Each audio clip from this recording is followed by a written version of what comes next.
તો મિત્ર, આજના લેક્ચરમાં લેટિસ એન્થાલ્પી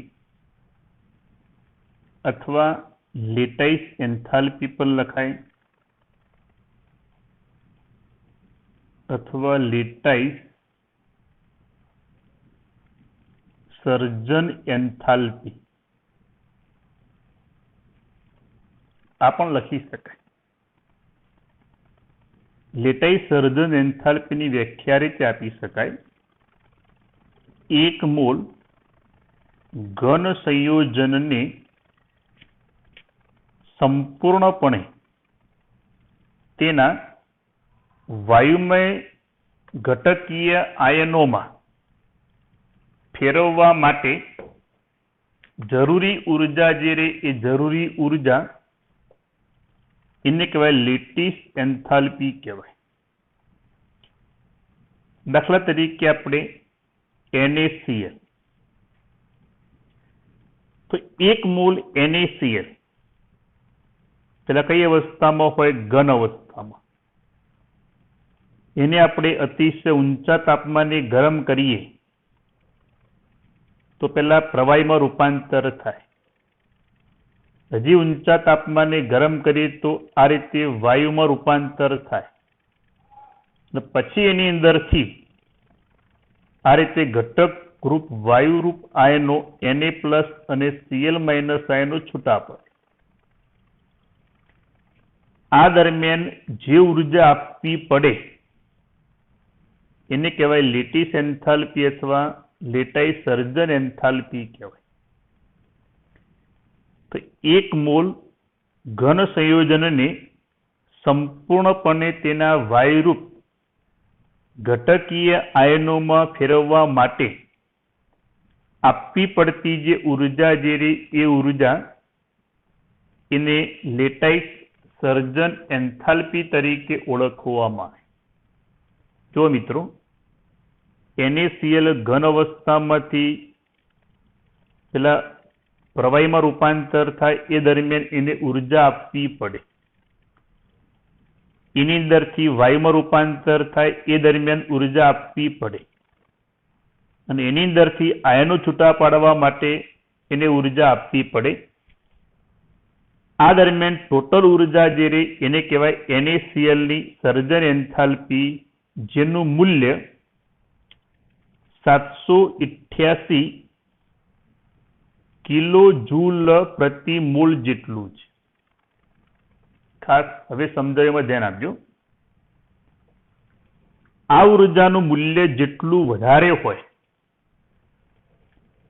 એટલું NaCl સંયોજનની સ્થિરતા અથવા આયનીય સંયોજનની સ્થિરતા હંમેશા વધુ હોય. કારણ આ ઉર્જાનું મૂલ્ય ક્યારે વધુ હોય કે એની અંદર રહેલા ધન આયન ઋણાયન વચ્ચેનું આકર્ષણ બળ પ્રબળ હોય ત્યારે. આકર્ષણ બળ પ્રબળ હોય તો બંધ હંમેશા મજબૂત હોય. બંધ મજબૂત હોય તો અણુની સ્થિરતા હંમેશા વધુ હોય. મિત્રો ખાસ ધ્યાન આપજો. અહીંયા લેટાઇસ સર્જન એન્થાલ્પીનું મૂલ્ય જેટલું વધારે હોય એટલું આયનીય સંયોજનની સ્થિરતા જે રે એ સ્થિરતા હંમેશા વધુ હોય. હવે ધ્યાન આપજો. જો Na+ અને Cl- આયન જોડાય, જ્યારે NaCl માં રૂપાંતર થાય ત્યારે 788 કિલો જૂલ જેટલી ઉર્જા ઉત્પન્ન પણ થાય. ધ્યાન આપજો. બંધ તોડવા માટેની પ્રક્રિયા જે રહી એ પ્રક્રિયા હંમેશા ઉષ્મા શોષક હોય ને બંધ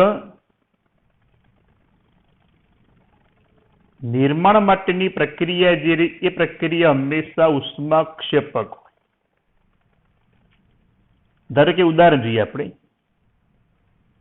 H અને H બંધને તોડી આ રીતે પરમાણુમાં રૂપાંતર થાય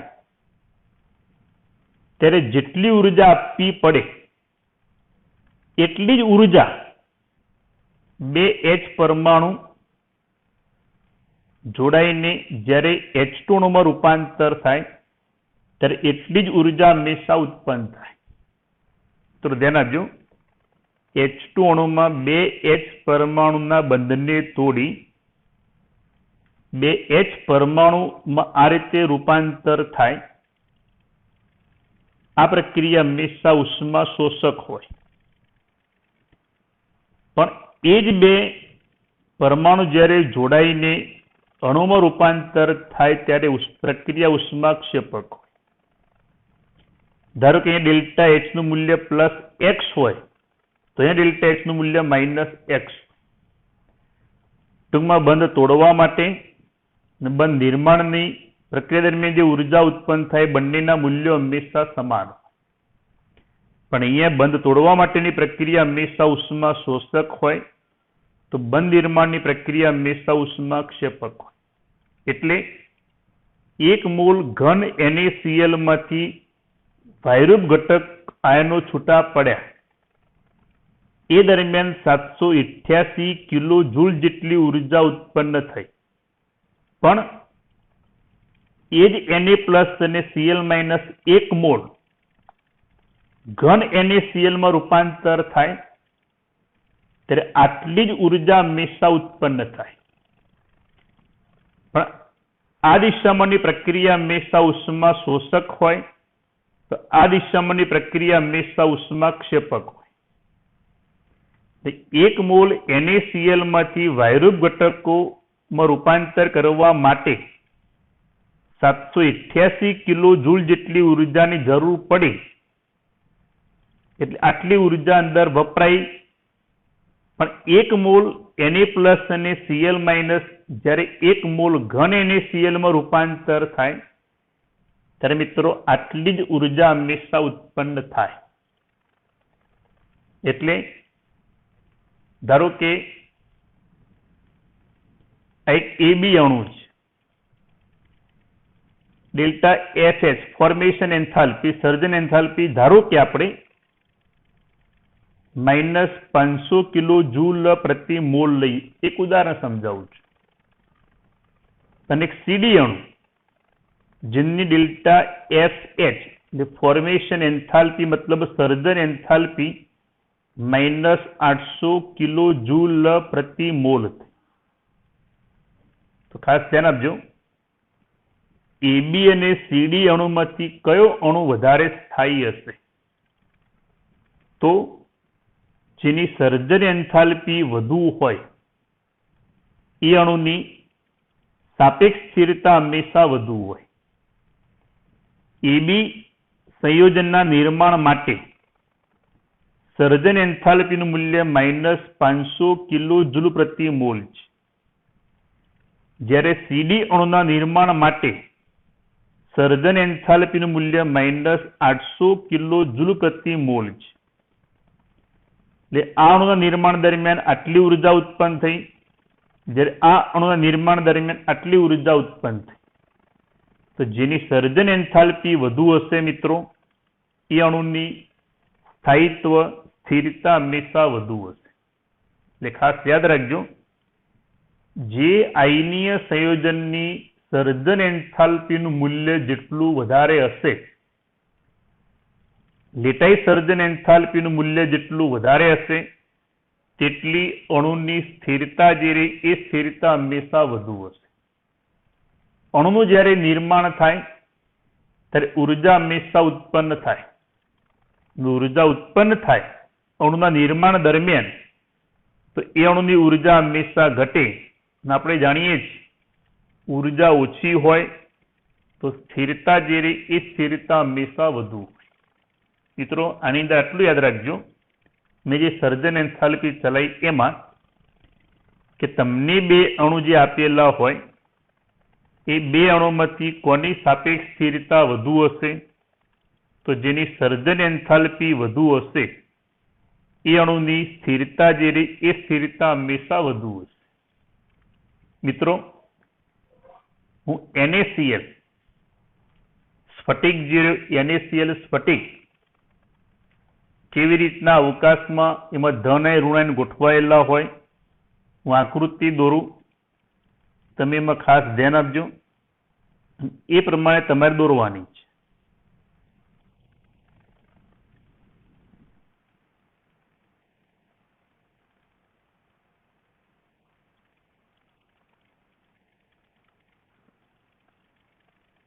સૌથી મિત્રો આ રીતે પહેલા ચોરસ દોરી કાઢવાનું. એક,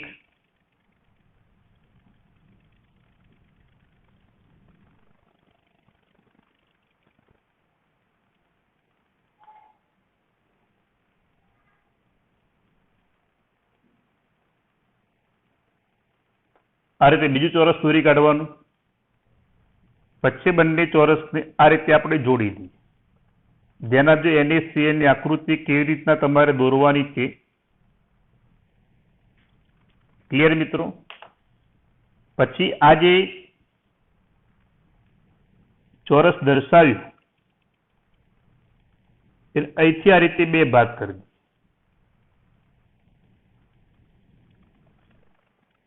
બહુ સિમ્પલ છે આકૃતિ.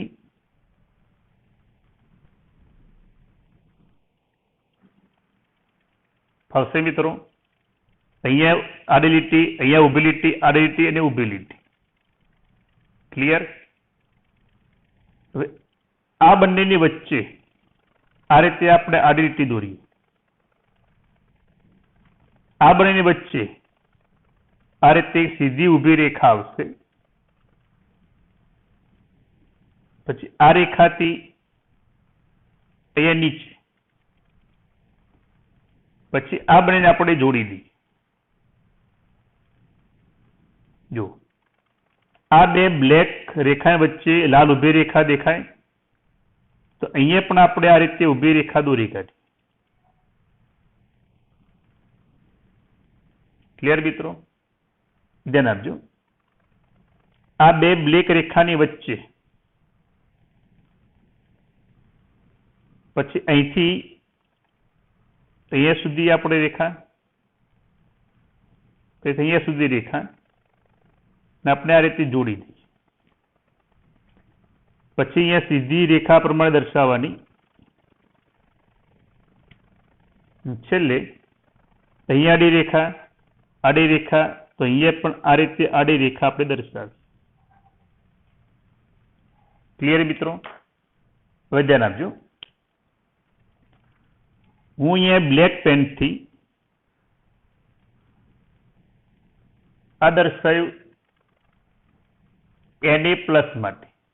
ધન આયન કયો? Na+. કયો? Black pen, black ડોટથી.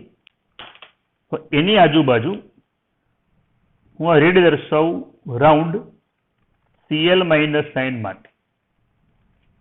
આ શું લખ્યું? Na+. તો એની આજુબાજુ અહીંયા આવશે Cl-. ધ્યાન આપજો ખાસ.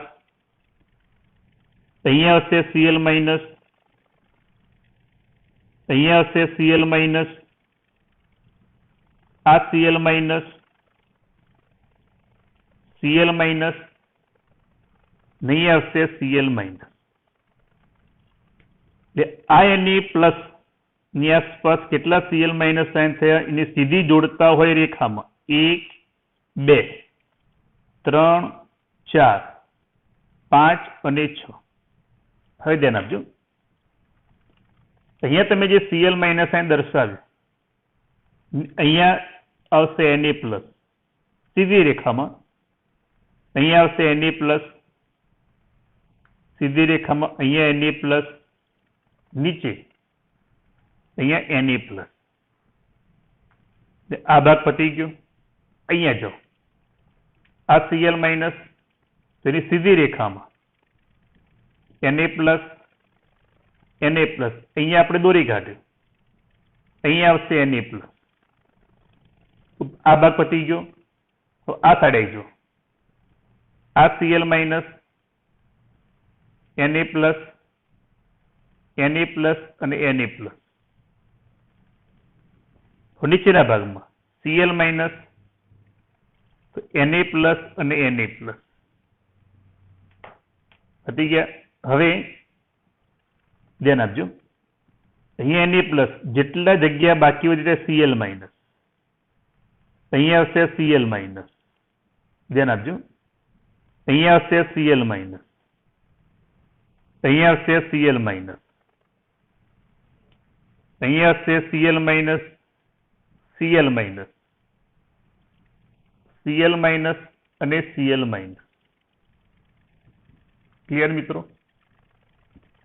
તો આખી રચનામાં તમે ધ્યાનથી જો, કોઈ જગ્યાએ Na પ્લસ કે Cl માઇનસ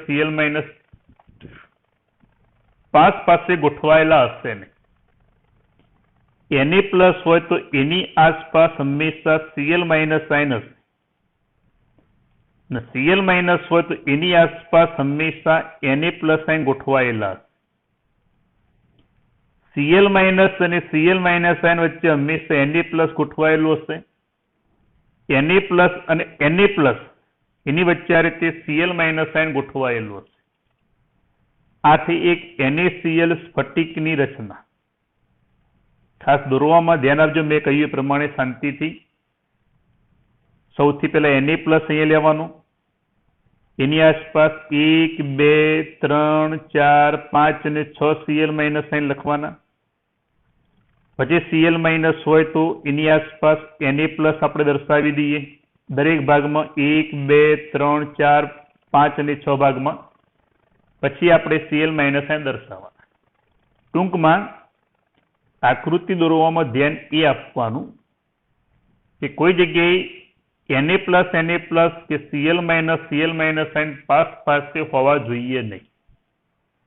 તો આ થઈ એક લેટિસ એન્થાલ્પીની વ્યાખ્યા મેં સમજાવી, અને લેટિસ રચનામાં NaClના એકમ કોષ કેવી રીતના દોરી શકાય મેં તમને સમજાવ્યું છે. તો આ રીતે જ્યારે ધન ઋણાયનની એક ત્રિપરિમાણની અંદર, આ ધન ઋણાયન આખા ત્રિપરિમાણની અંદર એક વીજ આકર્ષણ બળ Na પ્લસ અને Cl માઇનસ, આ જે આકર્ષણ બળ જે રહ્યું Cl માઇનસ Na પ્લસ વચ્ચે આ જે આકર્ષણ બળ જે રહ્યું, એ આકર્ષણ બળને કુલંબિક આકર્ષણ બળ તરીકે ઓળખવામાં આવે. ક્રમબદ્ધ ત્રિપરિમાણની અંદર આ ગોઠવાયેલા છે. ક્રમબદ્ધ મતલબ Cl માઇનસ સાઇન પછી હંમેશા Na પ્લસ સાઇન આવે, Na પ્લસ પછી હંમેશા Cl માઇનસ સાઇન આવે, Cl માઇનસ સાઇન પછી હંમેશા Na પ્લસ આવે. ક્રમબદ્ધ એટલે કોઈ જગ્યાએ Na પ્લસ કે Cl માઇનસ સાઇન પાસે ગોઠવાયેલા હશે નહીં. આવી ધન ઋણાયનની કુલંબિક ધન ઋણાયન વચ્ચેનું આકર્ષણ બળ જે કુલંબિક પારસ્પરિક ક્રિયાને કારણે ધન ઋણાયન આ રીતે ક્રમબદ્ધ હંમેશા ગોઠવાયેલા હોય, અને સ્ફટિક લેટાઈસ રચના તરીકે ઓળખવામાં આવે. ઓકે મિત્રો?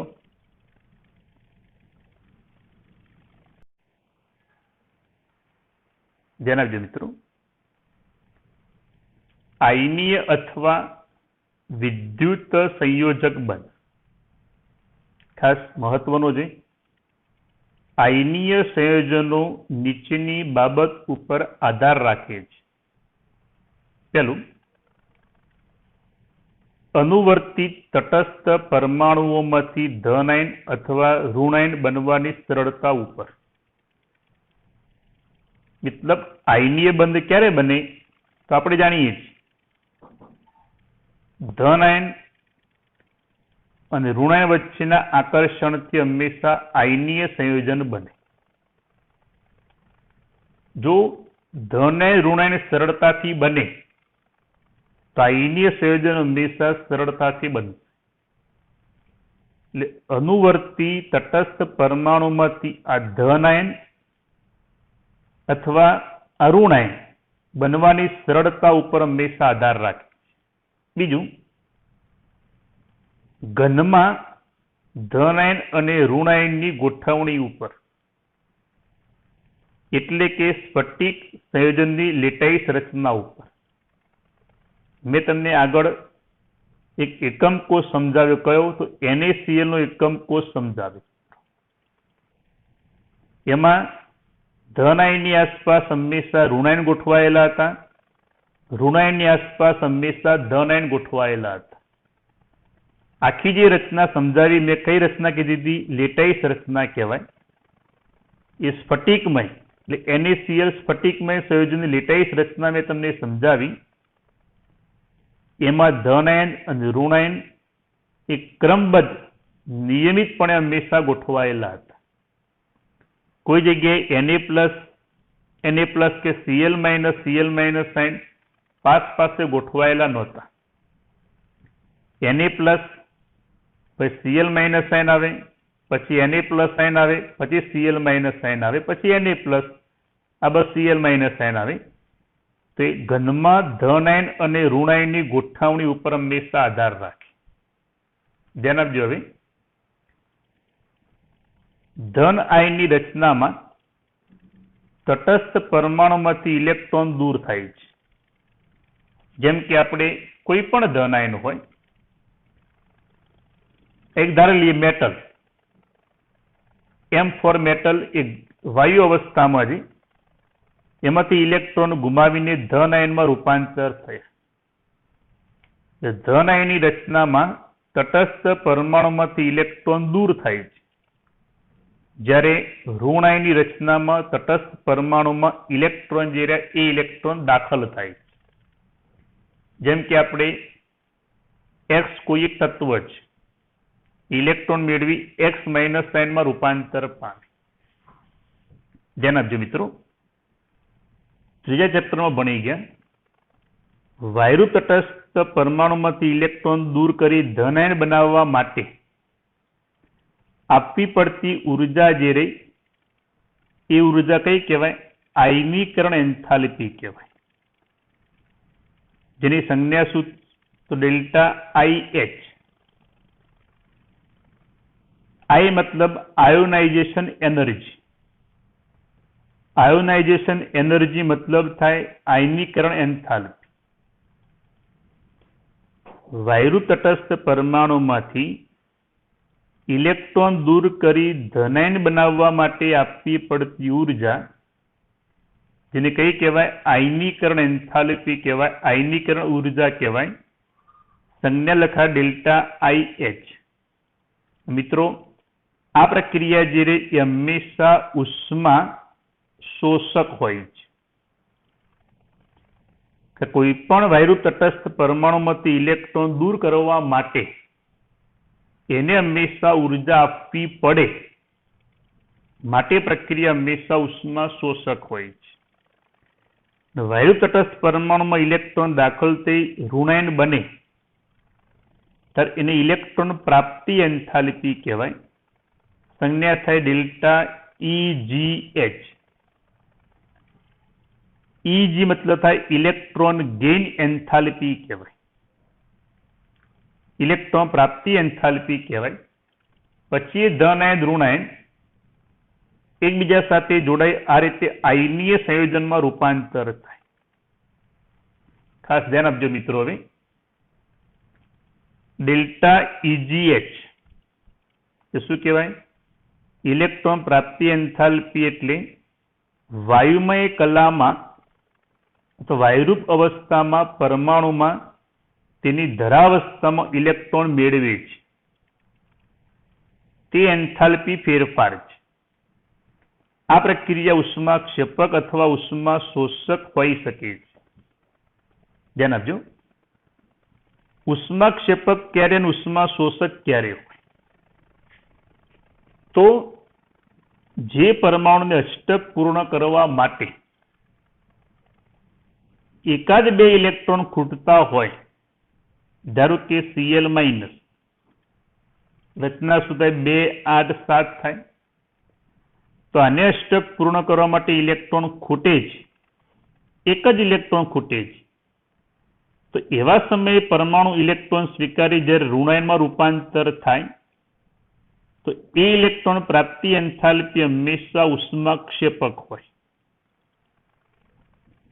ઉષ્મા શોષક ક્યારે હોય? કે જેને અષ્ટક પૂર્ણ કરવા માટે ઇલેક્ટ્રોન ખૂટતા નથી, જેમ કે બેરિલિયમ. રચના શું થાય? 2, 2. હંમેશા હિલિયમ જે રચના પ્રાપ્ત કરવા માટે આ બે ઇલેક્ટ્રોન ગુમાન વૃત્તિ ધરાવતો હોય. અને એવા સમયે તમે ઇલેક્ટ્રોન જો આપી ઋણાયન બનાવવામાં આવે તો આ પ્રક્રિયા હંમેશા ઉષ્મા શોષક હોય. મિત્રો આટલું યાદ રાખવાનું, જેની નિષ્ક્રિય અવસ્થા પ્રાપ્ત કરવા માટે એકાદ બે ઇલેક્ટ્રોન ખૂટતા હોય એવા ઋણાયન બને ઇલેક્ટ્રોન સ્વીકારી તો એ હંમેશા ઉષ્માક્ષેપક હોય. પણ જે તત્વ ઇલેક્ટ્રોન ગુમાવવાની વૃત્તિ ધરાવતો હોય તેમ છતાં તમે જો એની અંદર ઇલેક્ટ્રોન દાખલ કરવામાં આવે તેવા સમયે પ્રક્રિયા હંમેશા ઉષ્મા શોષક હોય. ને ખાસ ખાસ ખાસ ધ્યાન આપજો, જે ઋણાયન બને એની ડેલ્ટા EgH ઇલેક્ટ્રોન પ્રાપ્તિ એન્થાલ્પીનું મૂલ્ય ઋણ હોય તો એ ઋણાયન હંમેશા સ્થાયી હોય. જે તત્વ ઇલેક્ટ્રોન મેળવી ઋણાયનમાં રૂપાંતર થાય એની ઇલેક્ટ્રોન પ્રાપ્તિ એન્થાલ્પીનું મૂલ્ય ઋણ હોય, એટલે કે પ્રક્રિયા ઉષ્માક્ષેપક હોય, તો એવા ઋણાયન હંમેશા સ્થાયી હોય. મતલબ એવા ઋણાયન સરળતાથી બની શકે. પણ જેને ઇલેક્ટ્રોનની જરૂર નથી એને આપણે ઇલેક્ટ્રોન આપી ઋણાયન બનાવેલો હોય તો એના ડેલ્ટા EgH નું મૂલ્ય ધન હોય. યાદ રાખજો, જે ઋણાયન માટે ડેલ્ટા EgH નું મૂલ્ય ધન હોય તો એવા ઋણાયન સ્થાયી હોતા નથી. આ બંને ઘટના તમે ચેપ્ટર નંબર 3 ની અંદર ભણી ગયેલા છો. તો ડેલ્ટા EgH નું મૂલ્ય ક્યારે ઉષ્માક્ષેપક હોય ને ક્યારે ઉષ્મા શોષક હોય. જ્યારે ડેલ્ટા IH એટલે કે આયનીકરણ એન્થાલ્પી એ પ્રક્રિયા જે રહી એ પ્રક્રિયા હંમેશા ઉષ્મા શોષક હોય છે. ધ્યાન આપજો. તો આ પ્રક્રિયા આપણે ડેલ્ટા EgH ડેલ્ટા IH વચ્ચેની સમજૂતી આપી. આમ આયનીય બંધ પ્રમાણમાં નીચી આયનીકરણ એન્થાલ્પી ધરાવતા તત્વો અને ડેલ્ટા EgH ના ઊંચા ઋણ મૂલ્ય ધરાવતા તત્વો વચ્ચે હંમેશા રચાશે. જેમ કે આપણે Na માંથી Na પ્લસ આયન બને તો જેની આયનીકરણ એન્થાલ્પીનું મૂલ્ય નીચું હોય, મતલબ ઓછું હોય, તો એવા તટસ્થ પરમાણુમાંથી ધનાયન હંમેશા સરળતાથી બને. કારણ ધનાયન બનાવવા માટે ઓછી આયનીકરણ એન્થાલ્પી આપવી પડે, ઓછી ઉર્જા આપવી પડે, તો એવા ધનાયન હંમેશા સ્થાયી હોય. અને ડેલ્ટા EgH નું મૂલ્ય ઋણ મૂલ્ય ઊંચું હોય, જેમ કે Cl આયન બને તો ડેલ્ટા EgH નું ઋણ મૂલ્ય હંમેશા વધુ હોય. મેં તમને આગળ સમજાવ્યું, ડેલ્ટા EgH નું ઋણ મૂલ્ય જેટલું વધુ હોય એટલા ઋણાયન હંમેશા સ્થાયી હોય. તો આ બંને Na પ્લસ કે જેની આયનીકરણ એન્થાલ્પી હંમેશા નીચી હોય અને ડેલ્ટા EgH એટલે Cl માઇનસ જેની ઇલેક્ટ્રોન પ્રાપ્તિ એન્થાલ્પીનું ઋણ મૂલ્ય હંમેશા ઊંચું હોય. મિત્રો આવર કોષ્ટકમાં સમૂહ 1 અને સમૂહ 2 જેની આયનીકરણ એન્થાલ્પીના મૂલ્યો હંમેશા નીચા હોય. આવર્તમાં આપણે ડાબી બાજુથી જમણી બાજુ જઈએ, આવર્ત નંબર 16 આવે, આવર્ત નંબર 17 આવે, તો હંમેશા એ ઇલેક્ટ્રોન મેળવવાની વૃત્તિ ધરાવતા હોય. તેમના માટે ઇલેક્ટ્રોન પ્રાપ્તિ એન્થાલ્પીનું ઋણ મૂલ્ય હંમેશા વધતું હોય. તો આ રીતે આયનીય બંધ પ્રમાણમાં નીચી આયનીકરણ એન્થાલ્પી ધરાવતા તત્વો અને ઇલેક્ટ્રોન પ્રાપ્તિ એન્થાલ્પીના ઊંચા ઋણ મૂલ્ય ધરાવતા તત્વો વચ્ચે હંમેશા રચાશે. મતલબ સરળતાથી બંધ બની શકે. મોટાભાગના આયનીય સંયોજનોમાં ધન આયન ધાત્વીય તત્વોમાંથી ઉત્પન્ન થાય છે. ધાત્વીય તત્વો એટલે સમૂહ 1 હોય, સમૂહ 2 હોય એમના તત્વો. કે જે ધાત્વીય ગુણધર્મ ધરાવતા હોય, જેમ કે સોડિયમ હોય, મેગ્નેશિયમ હોય, એલ્યુમિનિયમ હોય, એ ધાતુઓ કહેવાય. જ્યારે ઋણ આયન અધાત્વીય તત્વોમાંથી ઉત્પન્ન થાય છે. તે સમૂહ 15 હોય, સમૂહ 16 હોય, સમૂહ 17 હોય, એમના તત્વો જે રહ્યા શરૂઆતમાં, જેમ કે નાઇટ્રોજન હોય, ઓક્સિજન હોય, ફ્લોરિન હોય, ક્લોરિન હોય, અધાતુઓ કહેવાય. અધાતુઓ સમૂહ 15, 16, 17 કે જેમને અષ્ટક પૂર્ણ કરવા માટે સમૂહ 17 હોય તો 1 ઇલેક્ટ્રોન ખૂટે, સમૂહ 16 હોય તો 2 ઇલેક્ટ્રોન ખૂટે, સમૂહ 15 હોય તો 3 ઇલેક્ટ્રોન ખૂટે. તે સરળતાથી હંમેશા ઇલેક્ટ્રોન મેળવે છે. જે ઇલેક્ટ્રોન મેળવતા હોય એને હંમેશા અધાત્વીય તત્વો કહેવાય. એની અંદરથી હંમેશા ઋણ આયન બને. ક્લિયર મિત્રો? મોટા ભાગના આયનીય સંયોજનોમાં ધન આયન, જેમ કે આપણે NaCl નું ઉદાહરણ લઈએ તો સોડિયમ એક ધાતુ કહેવાય, ક્લોરીન અધાતુ કહેવાય. ધારો કે આપણે MgCl2 લઈએ તો મેગ્નેશિયમ ધાતુ કહેવાય, ક્લોરીન અધાતુ કહેવાય. અહીંયા ધન આયન Na પ્લસ આયન હોય, અહીંયા ધન આયન Mg+2 હોય. એ ધન આયન ધાત્વીય તત્વોમાંથી ઉત્પન્ન થાય છે, જ્યારે આ ઋણ આયન અધાત્વીય તત્વોમાંથી ઉત્પન્ન થાય છે. પણ એમાં અપવાદ છે NH4+, જેમાં નાઇટ્રોજન અને હાઇડ્રોજન બંને અધાતુ છે. અપવાદ કહેવાય. અને મોટાભાગના સંયોજનોમાં એ હંમેશા ધન આયન સ્વરૂપે હોય, જેમ કે NH4Cl હોય, NH4 twice CO3 હોય. દરેકની અંદર NH4 એ હંમેશા ધન આયન સ્વરૂપે હોય. એનું નામ શું થાય? એમોનિયમ ધન આયન તરીકે હંમેશા વર્તે.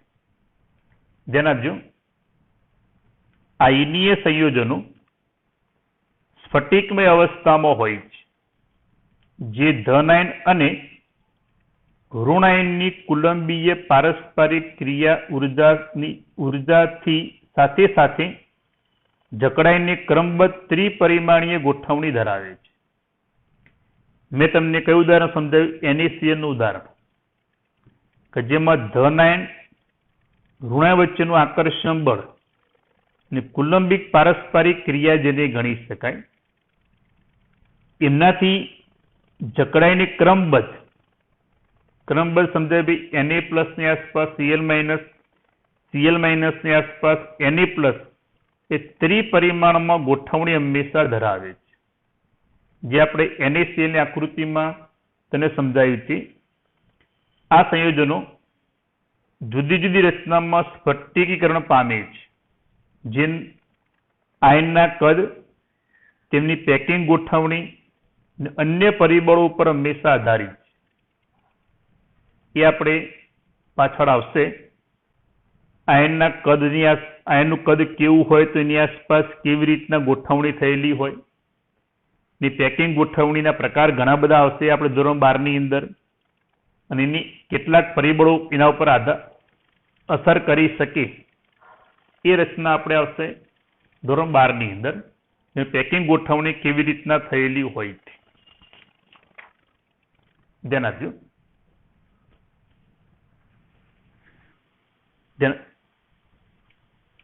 ગેસમાંથી Na+ આયન બને ઇલેક્ટ્રોન ગુમાવીને, તો ΔIH એટલે આયનીકરણ એન્થાલ્પી 495.8 કિલોજૂલ પ્રતિ મોલ છે. Cl ગેસ ઇલેક્ટ્રોન સ્વીકારી આ રીતે Cl- આયનમાં રૂપાંતર પામે તો ઇલેક્ટ્રોન પ્રાપ્તિ એન્થાલ્પી -348.7 કિલોજૂલ પ્રતિ મોલ છે. આની અંદરથી આપણે NaCl બને તો આ બંનેનો કરી દઈએ આપણે સરવાળો ΔH, તો 147.1 કિલોજૂલ પ્રતિ મોલ. આ મૂલ્ય પ્લસ થયું. પરંતુ NaCl ઘન અવસ્થામાં 1 મોલ NaCl ઘન અવસ્થામાં રૂપાંતર થાય ત્યાં લેટાઈસ સર્જન એન્થાલ્પી એટલે કે Na પ્લસ અને Cl માઇનસ સાઇનમાં રૂપાંતર થઈ NaCl જ્યારે બને ત્યારે આ મૂલ્ય -788 કિલો જૂલ પ્રતિ મોલ છે. આમ આ પ્રક્રિયામાં શોષાયેલી ઉર્જા કરતા એટલે અહીંયા ડેલ્ટા એક્સ મૂલ્ય પ્લસ થયું આ પ્રક્રિયા કે કહેવાય ઉષ્મા શોષક કહેવાય. શોષાયેલી ઉર્જા કરતા છૂટી પડેલી ઉર્જા જે એ ઉર્જાનું મૂલ્ય વધારે છે.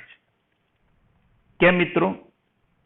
જો અહીંયા ગેસમાંથી આપણે Na પ્લસમાં રૂપાંતર કરેલા છે, અહીંયા ગેસમાંથી Cl માઇનસ આયનમાં રૂપાંતર કરેલા છે. જે લેટાઈસ એન્થાલ્પીમાં શું હોય, પેલા NaCl સોલિડ હોય એની અંદરથી લિક્વિડ બને, એમાંથી ગેસ બને અને એની અંદરથી આ રીતે આયનો છૂટા પડે, એની કુલ ઉર્જા છે. અહીંયા ખાલી ગેસમાંથી આપણે Na પ્લસ અને Cl માઇનસ આયન મેળવ્યા છે. તો આ બંને પ્રક્રિયાનો કરી દઈએ આપણે સરવાળો, તો આપણને પ્લસ મળ્યું પ્લસ 147.1 કિલોજૂલ પ્રતિ મોલ. પણ જ્યારે NaCl સોલિડમાં વાસ્તવિક જ્યારે બને, જે મેં તમને વ્યાખ્યા લેટાઈસ એન્થાલ્પીમાં સમજાવી કે જ્યારે NaCl સોલિડમાં રૂપાંતર થાય તો એ સર્જન એન્થાલ્પીનું મૂલ્ય -788 કિલોજૂલ પ્રતિ મોલ છે. અને જેટલી સર્જન એન્થાલ્પીનું ઋણ મૂલ્ય વધારે હોય એટલી અણુની સ્થિરતા હંમેશા વધુ હોય. મેં જ તમને એ લેટાઈસ એન્થાલ્પીની વ્યાખ્યામાં સમજાવ્યું છે.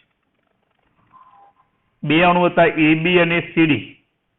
આ બંનેમાંથી જેની લેટાઈસ એન્થાલ્પીનું મૂલ્ય વધુ હશે, ઋણ મૂલ્ય વધુ હશે, તેની સ્થિરતા હંમેશા વધુ હશે.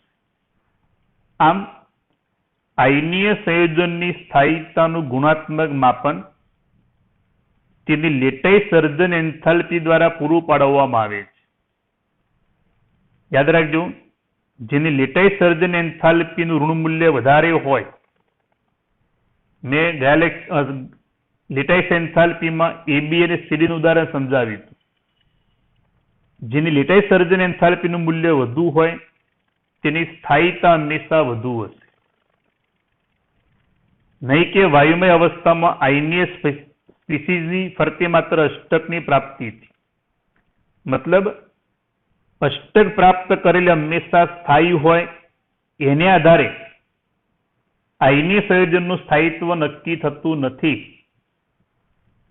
ધારો કે Na પ્લસ બને અને Cl માઇનસ આયન બને ત્યારે અષ્ટક અહીંયા પૂર્ણ થઈ ગયું એટલે સ્થાયિત્વ નક્કી થાય એવું જરૂરી નથી.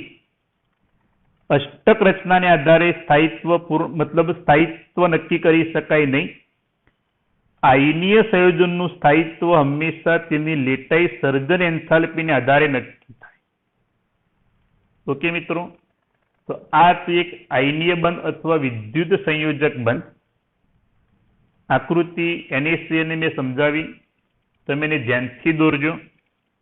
પછી આ થિયરી 2 થી 3 વાર વાંચી સમજણ ના પડે તો મને ફોન કરજો.